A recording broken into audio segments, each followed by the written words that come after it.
ఇంగ్లీష్లో ఒక మంచి స్లోగన్ ఉందండి, if character is lost everything is lost అంటాం. అంటే చరిత్ర పోతే మొత్తం పోయినట్లే. అయినా ఈ రోజున అందరూ చరిత్ర పోగొట్టుకోవడానికి సిద్ధంగా ఉన్నారు. మాకేమీ అవసరం లేదు, మాకు ధనం కావాలి, చరిత్రతో పనే లేదు. So if character is lost everything is lost, health is lost something is lost, wealth is lost nothing is lost. మళ్ళీ మన నోటి ద్వారా అంటున్నాం కదండి, మన నోటి ద్వారానే మనం అంగీకరిస్తున్నాం. ధనము పోతే ఏమీ పోయినట్టు కాదు. కానీ ఏం చేస్తున్నాం, దీన్ని మళ్ళీ తిరగ రాసుకుని నాకు ధనమే కావాలి, ఆరోగ్యం పోయినా పర్వాలేదు, లేక చరిత్ర పోయినా, చరిత్ర నాశనం అయిపోయినా నాకేం పర్వాలేదు, నేను మాత్రము ధనపరంగా నేను చాలా ఉండాలి, నాకు ఇన్ని ఎస్టేట్లు ఉన్నాయి, ఇన్ని బంగళాలు ఉన్నాయి, ఇన్ని కార్లు ఉన్నాయి, ఇంత పరపతి ఉంది, ఇంత సంబంధాలు పెద్ద పెద్ద వాళ్ళతో, ప్రైమ్ మినిస్టర్, ప్రెసిడెంట్, పెద్ద పెద్ద వాళ్ళతో నాకు సంబంధాలు ఉన్నాయి, నేను చాలా గొప్పవాడిని. కానీ భగవంతుడు అంటున్నాడు, ఎంతవరకు నీ గొప్పతనము అంటున్నాడు. ఎంతవరకు నీ గొప్పతనం అండి? కేవలము బొందిలో ప్రాణం ఉన్నంత వరకే నీ గొప్పతనము, ఖబర్దార్. అంతే కదండి, మన పరపతి, మన హోదా ఎంతవరకు ఉంటుంది, తర్వాత రాదు. అందుకని భగవంతుడు అంటున్నాడు, చిన్న చిన్న విషయాల్లో నువ్వు మనస్సుని, బుద్ధిని వాడుకుంటున్నావు, నన్ను తెలుసుకోవడానికి కూడా వాడుకుంటావా? ఎందుకు వాడుకోలేదు ఇప్పటిదాకా? ఇప్పటి వరకు నువ్వు ఎందుకు వాడుకోలేకపోయావు? ఆలోచించ భగవంతుడు అడుగుతున్నాడు. అందుకనే ఇప్పుడు ఈ విధంగా పతనమైపోతూ ఉన్నటువంటి సన్నివేశంలో ఎవరు మనకి దిక్కు?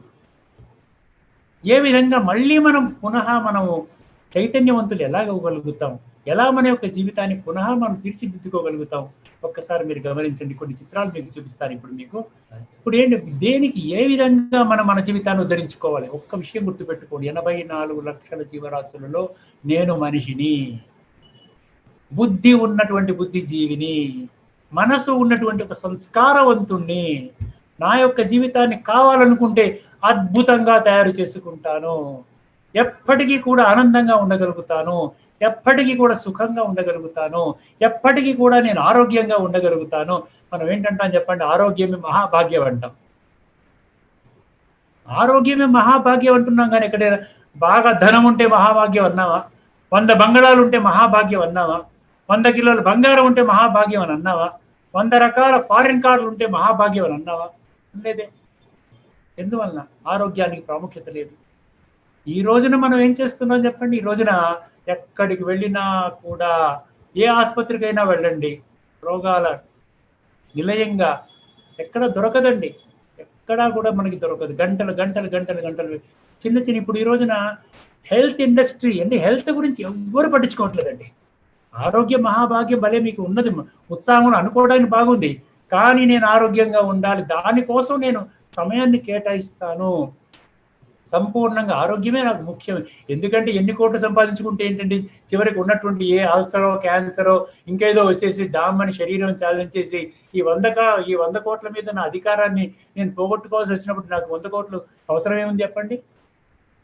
ఒక్కసారి ఆలోచిస్తే ఇప్పుడు మెడికల్ ఇండస్ట్రీ, ఫార్మా ఇండస్ట్రీ, అంటే ఈ మందుల ఇండస్ట్రీ, ఈ విధంగా ల్యాబొరేటరీలు, ఈ విధంగా ఎంతో మెడికల్ కాలేజీలు, ఎన్నో డాక్టర్లు, వేల కొలది, లక్షల కొలది మెడికల్ షాపులు, ఇదంతా ప్రపంచం అంతా కూడా వ్యాప్తి చెందడానికి కారణం ఏంటి? ఒక్కసారి గమనించండి. ఆ విధంగా వ్యాప్తి చెందడానికి కారణం ఏంటంటే కేవలం నేను ఆరోగ్యం గురించి పట్టించుకోకపోవటమే కారణము. ఇప్పుడు ఈ రోజున ఆరోగ్యం గురించి మనం పట్టించుకోవటం లేదు. ఇప్పుడు ఆరోగ్యము పోయిందండి, చరిత్ర పోయిందండి, చివరికి మనం భగవంతుని ముందు చేసిన వాగ్దానాన్నిటికీ కూడా విలువ లేకుండా పోయింది. చివరికి ఏమీ నేను చేసుకోకుండానే ఆ విధంగా నేను అలాగ అయిపోయి శరీరాన్ని చాలించే స్థితికి వచ్చేస్తే ఇంకా తర్వాత నాకు ఏ విధంగా మంచి గతి ఉంటుందో ఒక్కసారి గమనించండి. ఏ విధంగా ఉంటుంది మంచి గతి? ప్రాక్టికల్గా, కామన్ సెన్స్గా ఆలోచిస్తే సరిపోతుంది. అందుకనే భగవంతుడు ఏమన్నాడు, 100కో 1,00,00,000కో ఎవడో ఒక్కడయ్యా గుండె మీద చేయి పెట్టుకుని నాకు సత్యమే కావాలి, సత్య మార్గములోనే నడుస్తాను, భగవంతుడు ఒక్కడే సత్యము, అది భగవద్గీతలో మాత్రమే ఉంది, 574 శ్లోకాల రూపంలో మాత్రమే ఉంది, దాని మార్గంలోనే నేను నడుస్తాను, మనసా వాచా కర్మణ, అది తెలుసుకోవడానికి నాకు చాలా సమయం ఉంది, సమయం లేదనేది కాదు, అక్కడ పూర్తి చేసుకునే మిగతా పనులు నేను చేసుకుంటాను అనుకునే వాళ్ళు ఉన్నారు.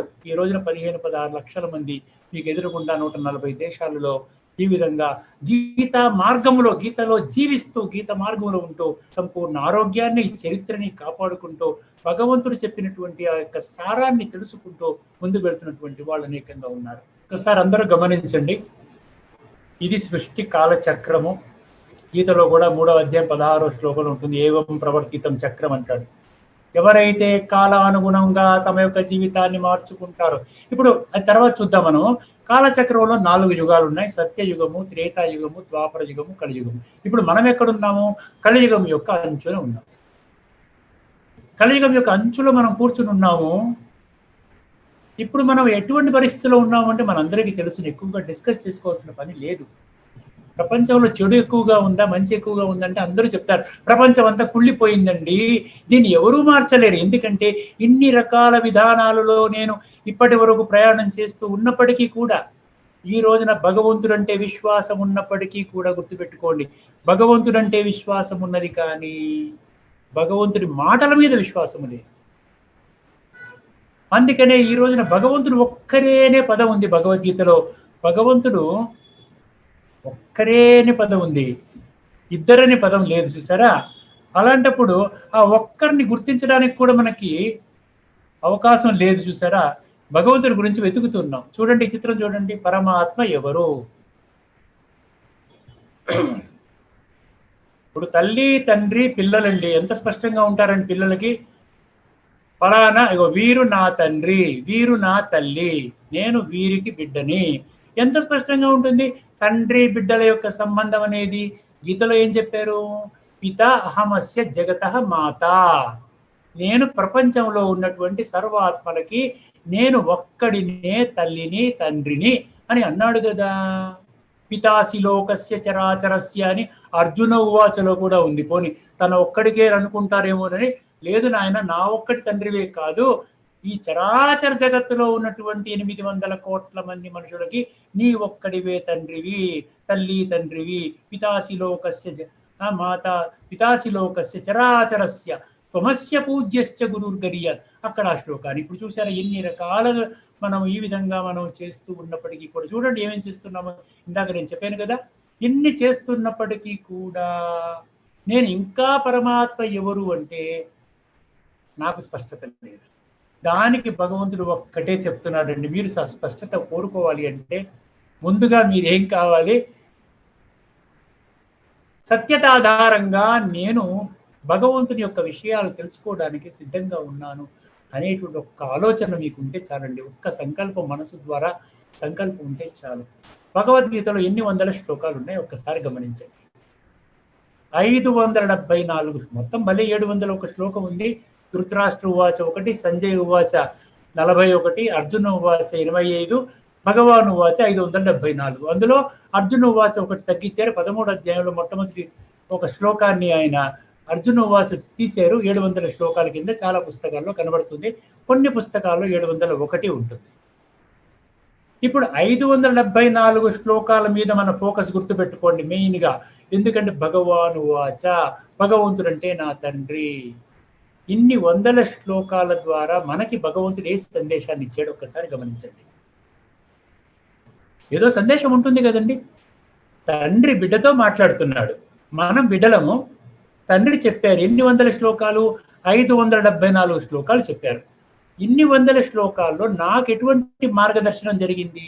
నేను ఏం చెయ్యాలంటున్నారు, నేను ఏం చేయకూడదంటున్నారు, ఏ మార్గం మంచిది, ఏ మార్గం విడిచిపెట్టాలి, ఆలోచించండి. ఏం చెప్పారు? మనం భగవద్గీత విన్నాము, ఎన్నోసార్లు విన్నాము, 2 యుగాలుగా వింటున్నాము, ద్వాపర యుగం నుండి వింటున్నాము, ఇప్పటి వరకు వింటున్నాము, ఇంకా వింటున్నాము. కానీ భగవంతుడు నా కొరకు ఏమీ చెప్పలేదు. ఇందాక మనం అనుకున్నట్టుగా మనం విడిచిపెట్టేస్తాం. ఇప్పుడు ప్రపంచం అంతా దిగిపోతే ఎవరు బాగు చేయాలి? ఒక్కసారి గమనించండి. ప్రపంచం అంతా దిగిపోతే ఎవరు బాగు చేయాలి? తండ్రి చెప్పిన మాట మనం వినలేదు, మిగతా వాళ్ళు ఎవరికి కూడా తెలియకపోవటం వల్ల వాళ్ళు కూడా చెప్పలేదు. తండ్రి మార్గం ఇది నాయన, నువ్వు సక్రమమైనటువంటి మార్గంలో నడవాలి, నీ జీవితం ఈ విధంగా కాదు, నువ్వు చేసుకోవాల్సింది, నువ్వు తప్పుడు మార్గంలో నడుస్తున్నావు అని చెప్పేవారు ఎవరు లేరు కదా. చెప్పేవారు ఉంటే ప్రపంచం దిగదు కదండి. సో ప్రపంచం దిగిపోతూ ఉంది అంటే ఖచ్చితంగా మనకు చెప్పేవారు ఎవరు లేరు. అందువల్ల భగవద్గీతలోనే భగవంతుడు ఏం చెప్పారు అంటే 4వ అధ్యాయంలో 7, 8 చాలా ఫేమస్ శ్లోకాలండి. ఎప్పుడైతే ఇటువంటి పరిస్థితి దాపరిస్తుందో, ప్రపంచం అంతా కూడా కుళ్ళిపోతుందో, ఆ కుళ్ళులోనే మంచిని వెతుక్కుంటూ జనాలంతా ఆ విధంగా కాలక్షేపం చేస్తూ ఉండి శరీరాలు చాలించేస్తూ ఉంటారు. ఏమి పొందకుండానే చాలించేస్తూ ఉంటారు. మళ్ళీ వాళ్ళందరికీ తండ్రిని నేను కదా, తండ్రిగా నా బిడ్డల పట్ల చేయవలసిన కర్తవ్యం నాకున్నది కదా, అందుకని నేనేం చెయ్యాలి, మళ్ళీ నేనే వచ్చి మీకు చెప్పాలి. నేనేమి చెప్పాను, మీరేం అర్థం చేసుకున్నారు, ఎక్కడైనా మీరు అర్థం చేసుకున్న విధానంలో ఏదైతే ఉందో భగవద్గీత శ్లోకాల్లో ఎక్కడైనా మీరు చూపించండి. నేను యుద్ధం గురించి చెప్పలేదు భగవద్గీతలో, నేను ద్వాపర యుగం అన్న విషయం కూడా చెప్పలేదు, ఇది హిందువులకి మాత్రమే అన్న విషయం కూడా నేను 574 శ్లోకాల్లో ఎక్కడా కూడా నేను చెప్పలేదు. కేవలం నేను చెప్పింది ఏం చెప్పాను, నేను 3 ముక్కల్లో భగవద్గీత సారాంశాన్ని భగవంతుడు చెప్పడం జరిగిందండి. 3 ముక్కల్లో చెప్పడం జరిగింది. 3 ముక్కల్లో చెప్పడం జరిగింది. ఏమిటంటే ఆ 3 ముక్కలు ఏంటి? ఇన్నాళ్ళు మీరు ఏ విషయాన్ని మీరు మర్చిపోయారు, ఏ యొక్క ప్రత్యేకమైనటువంటి మనసు, బుద్ధి, సంస్కారాలు ఏదైతే మీకు ఇచ్చినప్పటికీ కూడా మనిషికి 84 లక్షల జీవరాశులకి ఉన్నటువంటి తేడా మనసు, బుద్ధిని ఇచ్చారో దానిని మీరు విడిచిపెట్టిన కారణంగా మీరు అవస్థపడుతూ ఉన్నారు ఈ రోజున. మనసు లేని వాళ్ళలాగా, బుద్ధి లేనటువంటి వాళ్ళలాగా మనం కూడా అంటుంటాం, ఏమయ్యా ఇలా ఉంటావేంటయ్యా, నీకు బుద్ధి లేదా, నీకు మనసు లేదా, మీకు కాస్త జాలి, కరుణ, మంచితనం లేదా, ఏమిటండి హింసిస్తున్నారు ఏంటండి, మేము కూడా భగవంతుని పిల్లలమే కదా, ఈ రోజున మీరు గొప్పవాళ్ళు ఉండొచ్చు, బాగా ఆస్తి ఉండొచ్చు, పేరు ప్రతిష్ట ఉండొచ్చు, ఈ రోజున మా మీద ఏదన్నా అన్న భగవంతుడి కోర్టులో రేపు పొద్దున మీరు జవాబు చెప్పి తీరాలి అని ఆ పేదవాడు గర్జిస్తున్నప్పుడు మీకు ఏమన్నా చీమ కూడా పుట్టదే.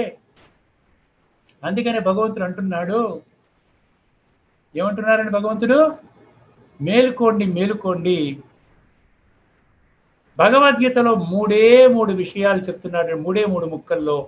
మన్మనాభవ. మన్మనాభవ అంటే మీ మనసు నాకు ఇవ్వండి అంటున్నాడు. నాకు ఇంకేమీ అవసరం లేదు, మీ ఆస్తిపాస్తులు అవసరం లేదు, మీ దగ్గర నుండి బంగారం అవసరం లేదు, మీ ఏమీ అవసరం లేదు, మీ మనసుని నాకు ఇవ్వగలుగుతారా? మన్మనాభవ. 9వ అధ్యాయం 34వ శ్లోకంలో ఉంటుంది. మన్మనాభవ మద్భక్తో మద్యాజీ మాం నమస్కురు మామే వైశ్యసి యుక్త్వైవమాత్మానం మత్పరాయణ. ఇది శ్లోకం. అదే 18వ అధ్యాయంలో 65వ శ్లోకంలో ఉంటుంది. ఆఖరిలో 3 పంక్తులు ఒకే విధంగా ఉంటాయి. ఆఖరి పంక్తిలో సత్యం తే ప్రతిజానే ప్రియోసిమే. భగవంతుడు అంటున్నాడు, నన్ను నమ్మండి, నేను సత్యమే చెప్తున్నాను, నేను అసత్యం చెప్పటం లేదు. మీరు అడిగారు కదా, మేము అసత్యంలో ఉన్నాను తండ్రి, సత్య మార్గం బోధించు అంటున్నారు, దానికి సమాధానమే చెప్తున్నాను. కేవలం మీ మనసు నాకు కావాలి, మీ మనసు ప్రక్షాళనం కావాలి. ఈ రోజున మనసు అంతా కుళ్ళిపోయి ఉంది, బంగారం లాంటి మనసుని ఈ రోజున బొగ్గులాగా తయారు చేసుకున్నారు, తుప్పు పెట్టిన విధంగా ఉంది, మట్టిగా ఉంది, బురదగా ఉంది, బంకగా ఉంది, దీన్ని కడగనంత వరకు మీలో మార్పు రాదు, మీ మనసు నాకు ఇవ్వండి అని అన్నారు. మన్మనాభవ. ఈ మనసుని భగవంతుడికి ఇవ్వడాన్ని ఏమంటారండి, ఒకే ఒక పదము ద్వారా ఏమంటారంటే యోగము అంటారు. యోగము అంటే మనసు ద్వారా భగవంతుడితో మనం కలవడం. మనసు ద్వారా, శరీరం ద్వారా కాదు. ఎందుకంటే ఇన్నాళ్ళు మన శరీరం ద్వారా చేసాం. పూజలు, పునస్కారాలు, యజ్ఞాలు, యాగాలు, జపాలు, తపాలు, నోములు, వ్రతాలు ఇవన్నీ శరీరాల ద్వారా చేసాం. అక్కడ మనం ఫెయిల్ అయిపోయాం, మనస్సును పెట్టలేదు. మనం పూజలు చేసుకుంటూ కూడా మనసు ద్వారా మన ఆఫీస్ విషయాలు, ధనార్జన విషయాలు, మిగతా ఎవరితో ఫోన్ విషయాలు దానికి ఇచ్చాం. కానీ ఆ పరమాత్మతో మనం కలవాలి, పరమాత్మతో మనసు ద్వారా కనెక్ట్ చేసుకోవాలని మర్చిపోయాం. అందుకనే మీరు గూగుల్లోకి వెళ్ళండి, యోగము అంటే YOGA = అని కొట్టండి. మీరు అక్కడ గూగుల్లో ఏమొస్తుందండి, ఇండివిజువల్ సోల్, ఇంగ్లీష్లో నేను కొట్టాను, individual soul in communion with supreme soul అని వచ్చిందండి. In communion with universal soul అని వచ్చింది. అంటే విశ్వాత్మలందరికీ ఉన్నటువంటి పరమాత్మ జీవాత్మ. సో జీవాత్మ పరమాత్మతో కలవడం అనేది యోగము. దానినే భగవద్గీతలో ఏమన్నాడు? రాజయోగము అని అన్నాడు. యోగము. మీకు ఆశ్చర్యం వేస్తుంది, భగవద్గీతలో మనం యుద్ధశాస్త్రం అనుకుంటున్నాం. భగవద్గీతలో ఉన్నట్టు ప్రతి అధ్యాయం చివరిన చూడండి ఒకసారి, బ్రహ్మ విద్యాయాం యోగ శాస్త్రే అని ఉంటుంది. ఎక్కడా కూడా యుద్ధ శాస్త్రం అనే పదం ఎక్కడ గీతలో లేదండి. అదేవిధంగా అన్ని అధ్యాయాల పేర్లు తిరగేయండి ఒకసారి, యోగము అనే పేరే ఉంటుంది. అర్జున విషాద యోగము, సాంఖ్య యోగము, కర్మ యోగము, జ్ఞాన కర్మ సన్యాస యోగము, కర్మ సన్యాస యోగము, ఆత్మ సంయమ యోగము, జ్ఞాన విజ్ఞాన యోగము, అక్షర బ్రహ్మ యోగము, రాజవిద్య రాజగుహ్య యోగము, విభూతి యోగము, విశ్వరూప దర్శన యోగము, భక్తి యోగము, క్షేత్ర క్షేత్రజ్ఞ విభాగ యోగము, గుణత్రయ విభాగ యోగము, పురుషోత్తమ ప్రాప్తి యోగము, దైవాసుర సంపద విభాగ యోగము, శ్రద్ధాత్రయ విభాగ యోగము, మోక్ష సన్యాస యోగము. యోగం అనే పదము 92 శ్లోకాల్లో ఉందండి. యుద్ధము, రణము, సంగ్రామము అనే పదాలు 12 శ్లోకాల్లో ఉన్నాయి. అది కూడా దేని మీద యుద్ధము అన్న సంగతి కూడా చాలా స్పష్టంగా కూడా చెప్పడం జరిగింది. ఎక్కడా కూడా భౌతికంగా యుద్ధం అనేది ఎక్కడా కూడా దానికి ఆధారాలు భగవద్గీతలో ఉన్నటువంటి 574 శ్లోకాల్లో మనకు కనపడవు. ఇప్పుడు యోగం అంటే ఏమిటి? ఆత్మ పరమాత్మ, individual soul, universal soul connection, yoga. ఇప్పుడు మనం కొన్ని శ్లోకాల ద్వారా మనం ఏం చేస్తామంటే, ఆత్మ అంటే స్వయము, నేనెవరిని. ఎందుకంటే మనసు బుద్ధి సంస్కారాల గురించి తెలియనంత వరకు నేను శరీరం అనుకుంటున్నాం కదా మనము. ఈ రోజున మనం మన శరీరం అనుకుంటున్నాం. నిజంగా అది శరీరమేనా లేకపోతే ఇంకొకటి ఏమిటో చూడండి ఒక్కసారి. 13వ అధ్యాయము క్షేత్ర క్షేత్రజ్ఞ విభాగ యోగానికి వెళ్ళిపోతూ ఉన్నాం. చాలా స్పష్టంగా చూడండి, ఇవి గీతా చిత్రాలు, గీతా శ్లోకాల ఆధారంగా తయారు చేయబడినటువంటి చిత్రాలు. ప్రపంచంలో 2 రకాల మనుషులు ఉన్నారు, స్త్రీలు పురుషులు ఉన్నారు. ఒక్కసారి ఎంఆర్ఐ స్కానింగ్లో పెట్టండి, ముఖాలు శరీరం అంతా తీసుకొచ్చి తలని పెట్టండి, భుజాలని మొత్తం బాడీని అంతా పెడితే ఎట్లా ఉంటుందండి? భూమికలు కనపడ్డాయి. అక్కడ అందమైన శరీరాలు కనపడలేదు. ఈ శరీరాన్ని భగవంతుడు ఏమంటున్నాడు? క్షేత్రము అన్నాడు. క్షేత్రం అంటే పొలము.